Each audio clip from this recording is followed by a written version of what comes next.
So, as of this week, the Church Universal, in the West at least, we have officially completed the Christmas season. In the East, Christmas has just begun.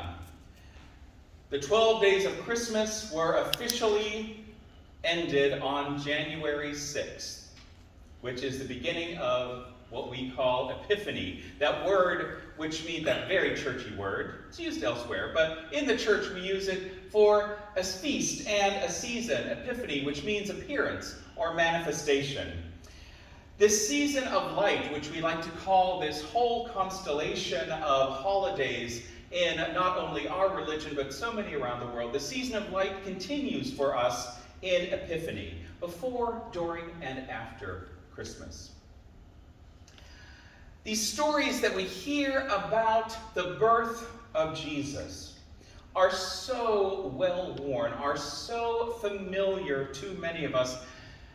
They aren't very surprising when we hear them after years and years in the retelling. But if we listen or read those stories afresh, one has to notice how the birth of Jesus, which is now old news to us, 2,000-year-old news to us, was such a surprise in so many of its elements. It was a welcome surprise to many, and it was also an uncomfortable shock to many more. This light, which we proclaim entered the world at the incarnation of God in Jesus, this light entering the world cast very deep shadows. And that seems no more evident than in the famous story that we hear today. The story of the Magi, the story of the wise men. This short story about the Magi is only told in the Gospel according to Matthew. It's the only place in the Bible where we get this particular famous story.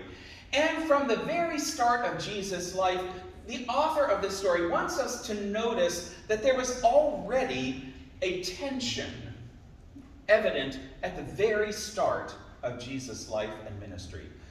It's a tension that would be present throughout his entire life, and probably still is centuries later if we pay attention to it. That this birth of Jesus, the incarnation of God, was remarkable, miraculous, good news, but it was never going to be easy news. So, when we visit this story every January, Epiphany comes around every year, and so does this story, I have the pastoral need to point out the errors of our tradition in how we have incorporated this story. Matthew tells us that these visitors are magi, not kings. And the word magi is from the same root, it's the root from which we get magician. It's the Greek word for wise men is also accurately translated astrologer or sorcerer. So these magi were likely a priestly class from Persia, experts in astrology very likely, and the occult, roughly the equivalent of scientists of their day in the ancient world. They were not kings, but they were almost certainly attached to the royal court, so they were powerful and probably wealthy themselves. The story names 3 gifts, but never tells us how many magi there are. There could have been 3 magi, there could have been 2 magi, there could have been 10 magi, we don't know. It's in Luke's version of the birth of Jesus, we're told that Jesus was born in a stable in a manger. So our manger scenes that have the Magi present, the story we have in Matthew, have the Magi with the shepherds gazing at a baby in a manger, is spiritually accurate.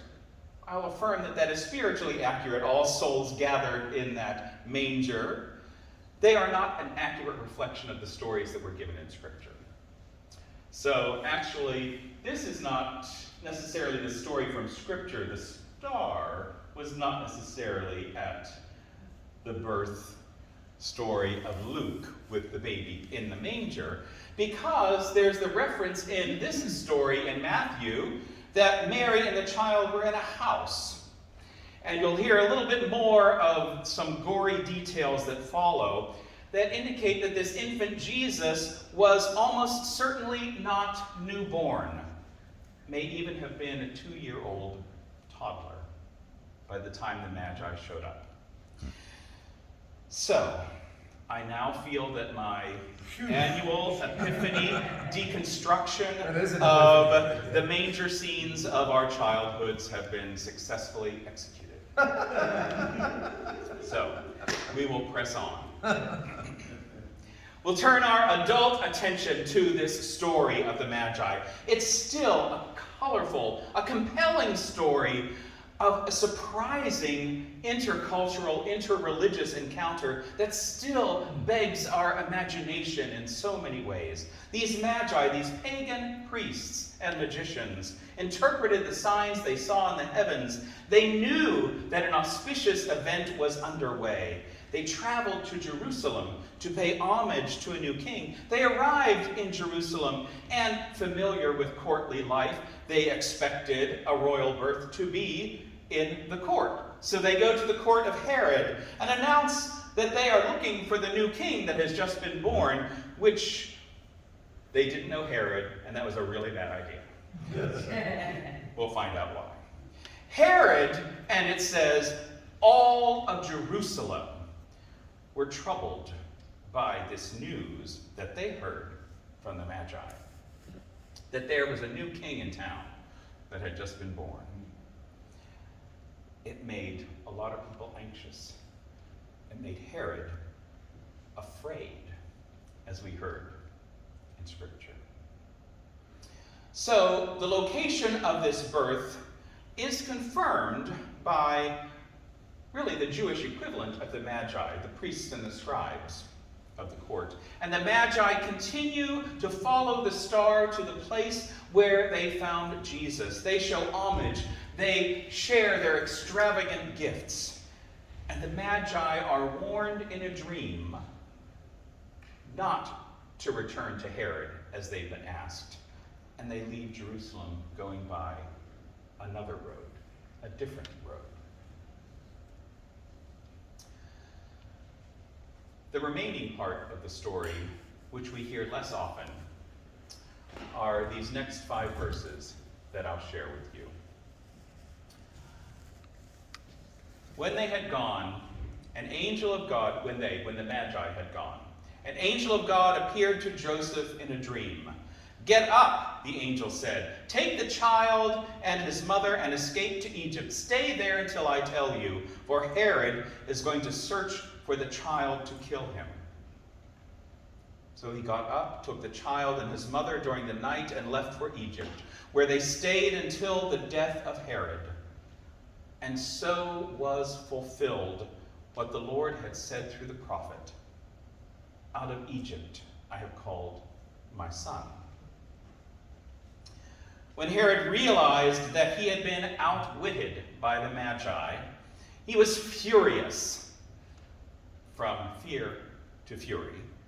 He gave orders to kill all the boys in Bethlehem and its vicinity who were 2 years old and under, in accordance with the time he had learned from the Magi.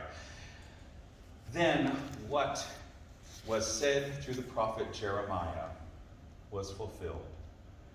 "A voice is heard in Ramah, weeping and great mourning, Rachel weeping for her children and refusing to be comforted, because they are no more."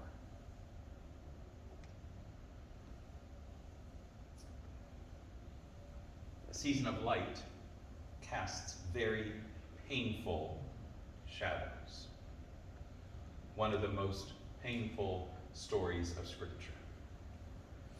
Joseph and Mary flee violence in their own country with Jesus as refugees to Egypt.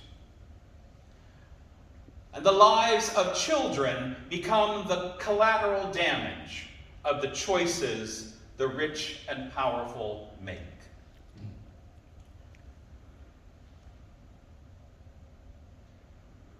The ancient story is painfully contemporary, isn't it? Change the name of the country, the name of the ruler, the names in the family. The old story happens over and over again. And so goes the biblical story of the Magi following the star.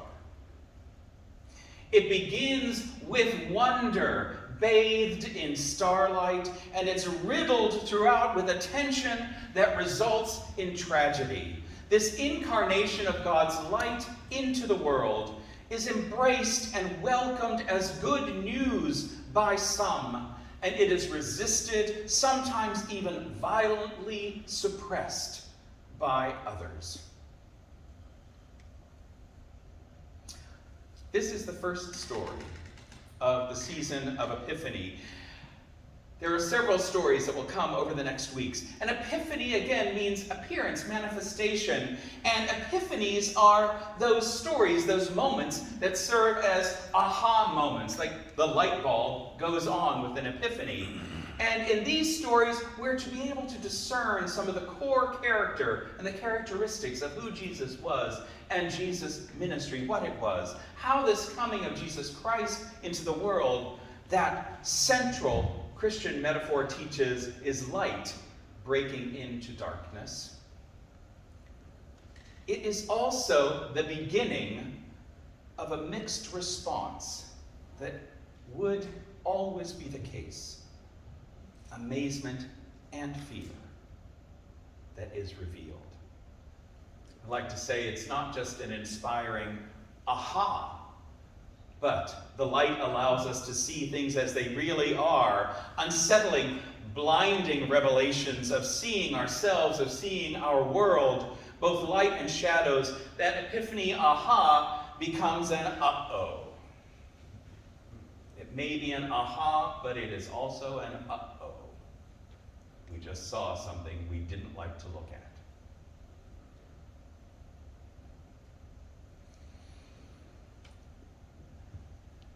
January 6th is Epiphany, was Epiphany 3 days ago. And here in the United States, January 6th is now one of those indelibly marked dates in our nation's history. The attempted insurrection only a year ago. We live with that painful convergence now. That revelation, that manifestation, that illumination of light in which the shadows are cast so sharply. We witnessed very deep shadows. The parallels are, to me, unmistakable. We have in this story, in these stories, the portrait of an ambitious and immoral ruler who will go to any lengths to secure and remain in power. Those are the actions of a mad king or a wannabe king, leaving violence and death in their wake.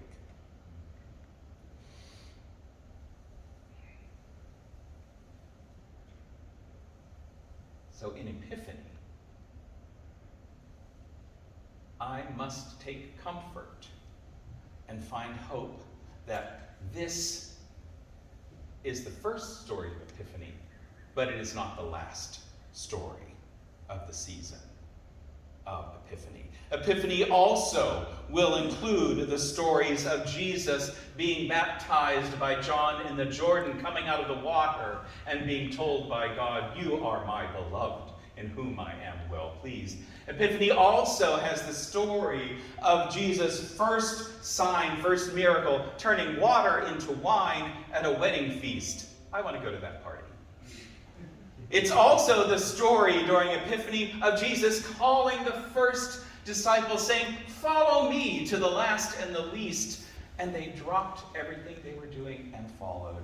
It also includes the stories of Jesus' teaching and preaching ministry, confronting but also comforting in the Beatitudes. Blessed are the poor, blessed are those who mourn, blessed are the meek.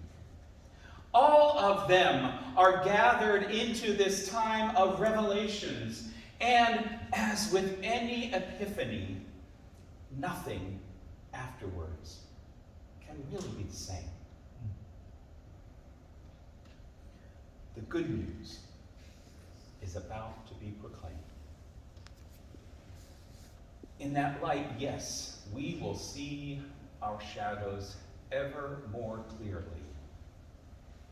So we cannot look away.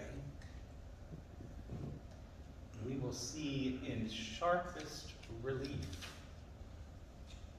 those hearts, those bodies, those lives that need to be healed, the captives that still long to be freed, those who are still reigning with fear and violence that are ready to be toppled from their thrones.